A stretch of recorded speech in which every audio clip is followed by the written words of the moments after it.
Remue ménage. Remue ménage.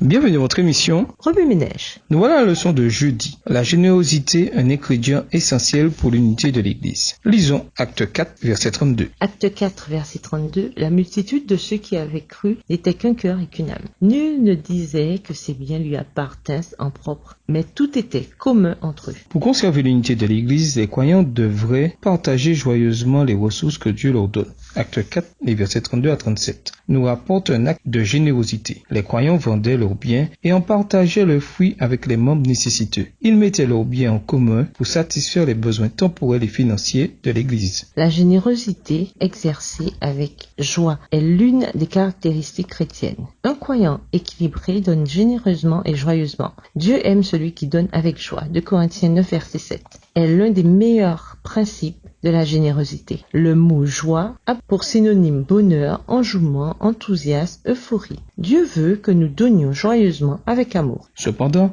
comment vous et moi en venons-nous à donner avec joie? L'économie de Dieu a toujours été là et existera bien après que les économies de ce monde auront été oubliées. L'économie divine n'est jamais sujette à un marché à la hausse ou à la baisse. Elle est toujours à la hausse. Si vous vous risquez à la bourse, alors vous devez comprendre les hauts et les bas du monde des affaires. De la même manière, Dieu nous conseille de comprendre comment son économie fonctionne et la Bible l'explique de A à Z.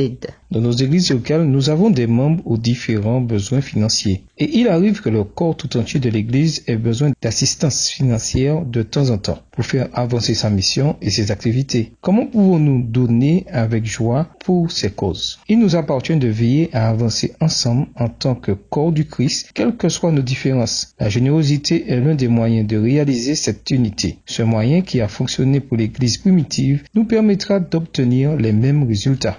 La générosité non seulement réduit le stress, soutient la santé physique, améliore le sens du devoir, combat naturellement la dépression, mais augmente aussi, preuve à l'appui, la longévité. Cependant, d'un point de vue spirituel, la générosité va beaucoup plus loin. En tant que croyants, nous devrions savoir que Dieu nous a confié l'intendance de ses richesses. Nous en sommes donc les gérants. La Bible nous donne un sage conseil à cet égard. Ne pensez jamais que vous avez atteint la prospérité par vous-même, par vos propres forces. Souvenez-vous que c'est le Seigneur votre Dieu qui vous donne les forces nécessaires pour atteindre cette prospérité. Deutéronome 8, les versets 17 et 18. Tout ce que nous possédons, y compris l'argent, appartient à Dieu. Psaume 24, verset 1, Ag 2, verset 8. Dieu fait de nous des vases par lesquels il déverse sa richesse d'une cause à l'autre. Lorsque nous découvrons l'art de redonner à Dieu, il nous donne bien davantage. Luc 6, verset 38, 1 Samuel 2, le verset 30. Oui, ménage, quel besoin financier et temporel de votre Église devriez-vous satisfaire? Comment pratiquer la générosité lorsque nous n'avons pas tout ce dont nous avons besoin? Au revoir. Et à demain si Dieu veut.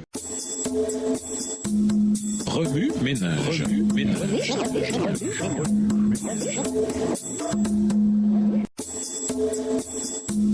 Remue ménage.